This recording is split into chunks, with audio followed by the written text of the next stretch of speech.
Assalamualaikum warahmatullahi wabarakatuh. Apa kabar teman-teman sekalian? Semoga kalian sehat-sehat saja dan usaha jamur tiram kalian semakin diberi kelancaran oleh Allah Subhanahu wa taala. Oke, Allahumma sholli ala sayyidina wa maulana Muhammad.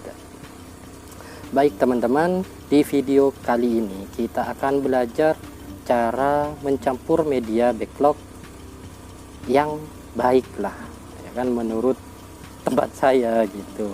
Kalian bisa mencari referensi di tempat lain, tapi kali ini kita belajar dengan cara saya sendiri seperti itu. Oke, langkah pertama yang harus kalian persiapkan adalah menyediakan bahan baku dalam pembuatan media jamur tiram ini.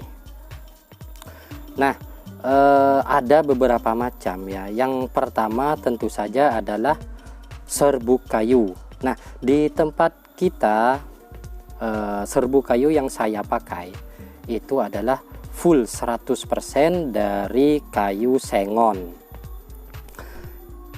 Jadi kayu sengon saja, nggak dicampur kayu keras. Nah, untuk dosis kita biasanya menggunakan takaran sebanyak 3 bak kayak gini ya, atau itu kalau kurang lebih ya itu sebanyak 1 karung.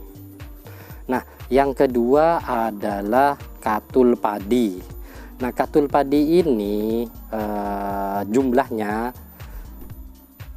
kurang lebih 3-4 kg saja. Nah, yang ketiga adalah tepung gaplek atau tepung singkong. Nah, jumlahnya sebanyak 1 kg. Dan yang terakhir atau yang keempat adalah kapur. Nah, kapur ini saya menggunakan kapur bangunan yang biasa dijual di toko-toko bangunan itulah ya teman-teman, sebanyak 300 gram.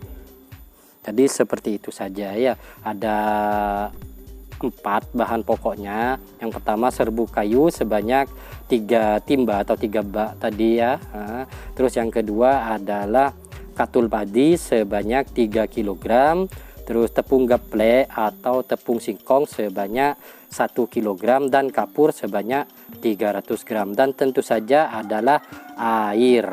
Nah seperti ini. Nah, langkah pertama adalah kita masukkan katul padi tadi.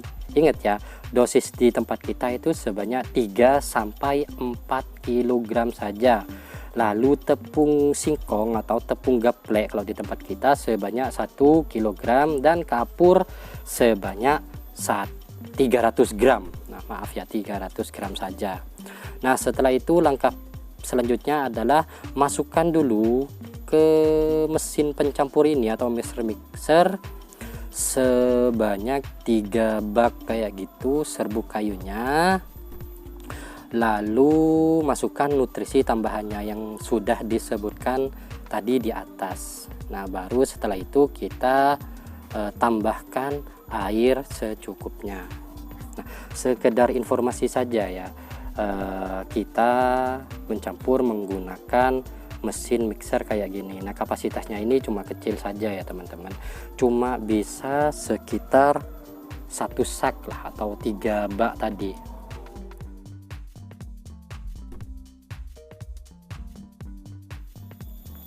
Nah, lama pemrosesan atau pencampuran ini tergantung dari kadar air yang kita inginkan saja. Nah, cara pengecekan kadar airnya itu seperti ini. Kita ambil sedikit lalu kita kepal sampai mencapai kondisi yang optimal. Seperti itu, kita tunggu aja. Nah, setelah itu baru kita keluarkan media yang sudah dicampur barusan itu seperti ini. Oke, kita tunggu sampai benar-benar bersih ya di dalam mesinnya.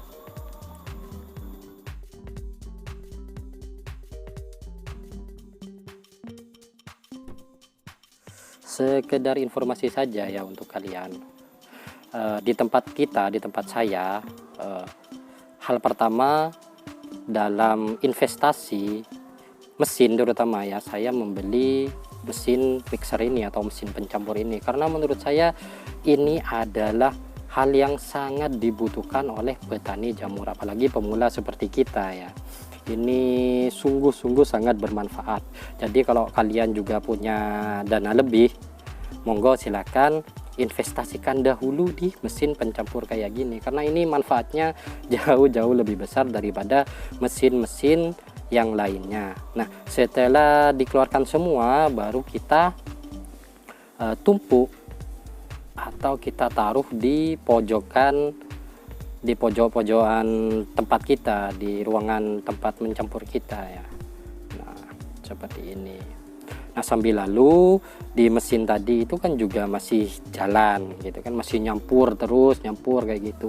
Itu juga bisa menghemat waktu dan biaya tenaga kerja gitu.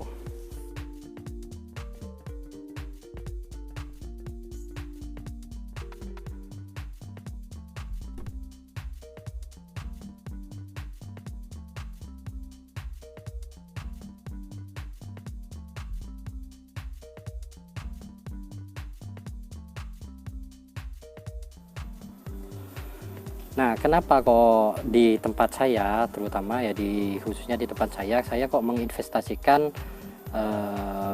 modal kerja saya di mesin pencampur ini? Karena menurut saya sih, menurut pengalaman saya selama saya bekerja di jamur tiram, hal yang paling bikin saya males itu adalah ketika saya disuruh nyampur gitu. Ya kan, disuruh nyampur itu benar-benar capek pekerjaannya gitu kan. Jadi ada uang lebih sedikit waktu itu, sekitar 5 tahunan yang lalu lah ya, saya belikan mesin seperti ini. Mungkin teman-teman juga bisa mengikuti langkah saya ya, saya rasa itu sangat bermanfaat lah untuk kita. Nah, biasanya untuk petani pemula atau kalian yang baru belajar, hal yang paling sulit itu adalah menjaga kadar air yang optimal untuk media jamur tiram kita. Itu sangat sulit. Saya aja jujur ya, waktu baru belajar membuat jamur itu berapa kali nyampur gitu ya, itu masih nggak bener saya. Kadang terlalu basah, kadang terlalu kering. Nah, kalau kalian bertanya, Bang, kenapa kalau terlalu kering atau terlalu basah? Menurut saya, kalau terlalu kering itu nanti sulit tumbuh jamurnya. Ya. Kalau saya pribadi, lebih baik terlalu basah. Karena kalau masih terlalu basah itu ada kemungkinan ya. Kemungkinan jamur itu masih tumbuh dengan baik lah. Tapi kalau sudah terlalu kering, wah itu bahaya. Pengalaman saya dulu ada sekitar 4.000 backlog, itu terlalu kering. Nggak tumbuh sama sekali gitu lah. Entah itu kesalahan dari cara saya mencampur yang terlalu kering tadi, atau memang bibitnya yang jelek. Tapi menurut analisa saya itu terlalu kering. Jadi kalian memang lebih baik terlalu basah aja dulu, nggak apa-apa. Kalau sama-sama belajar kayak kita itu terlalu basah nggak apa-apa. Baru setelah itu kalian belajar yang benar lah cara menjaga kadar air.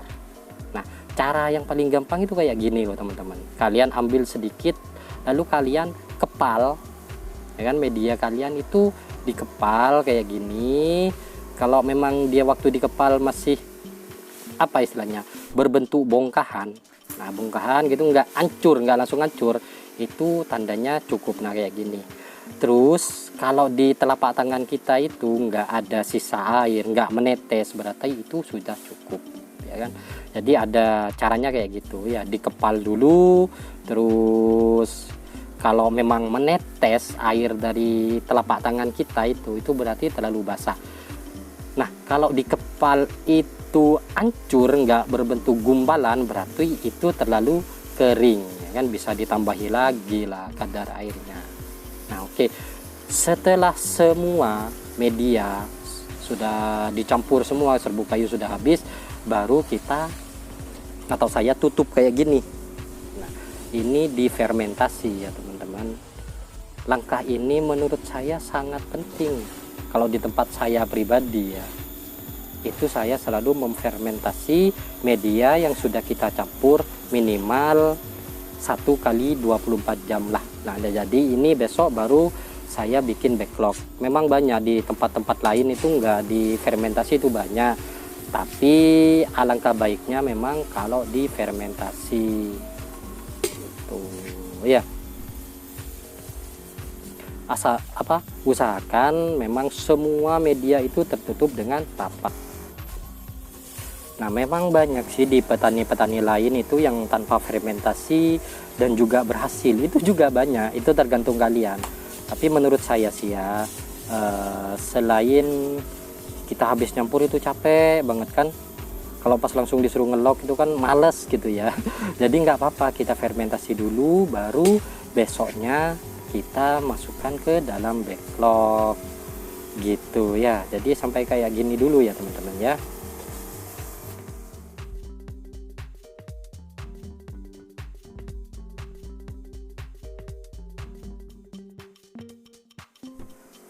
Nah oke ya teman-teman, seperti itu dulu pembelajaran kita hari ini. Kita belajar cara mencampur media backlog dan semua komposisinya. Saya harap kalian itu memperhatikan dari awal sampai akhir video ini. Jadi cara-caranya itu diikuti saja kayak gitu. Memang benar kita nggak ada yang sempurna, di tempat saya pun juga nggak sempurna, tapi menurut saya, pengalaman pribadi saya, ini adalah cara terbaik atau cara yang paling cocok ke tempat saya. Jadi komposisinya seperti tadi, cara-caranya seperti tadi yang saya sudah jelaskan. Oke, gitu aja. Semoga ilmu ini bisa bermanfaat untuk kalian, terutama untuk kalian yang masih baru belajar, dan bermanfaat. Oke, sekian dulu video ini. Jangan lupa kalian like, subscribe channel ini, dan share kepada teman-teman kalian kalau menurut kalian ilmu ini sangat bermanfaat. Tapi kalau memang kalian nggak suka, nggak apa-apa kok di dislike ya. Sekian dulu video ini, atas perhatiannya. Assalamualaikum warahmatullahi wabarakatuh.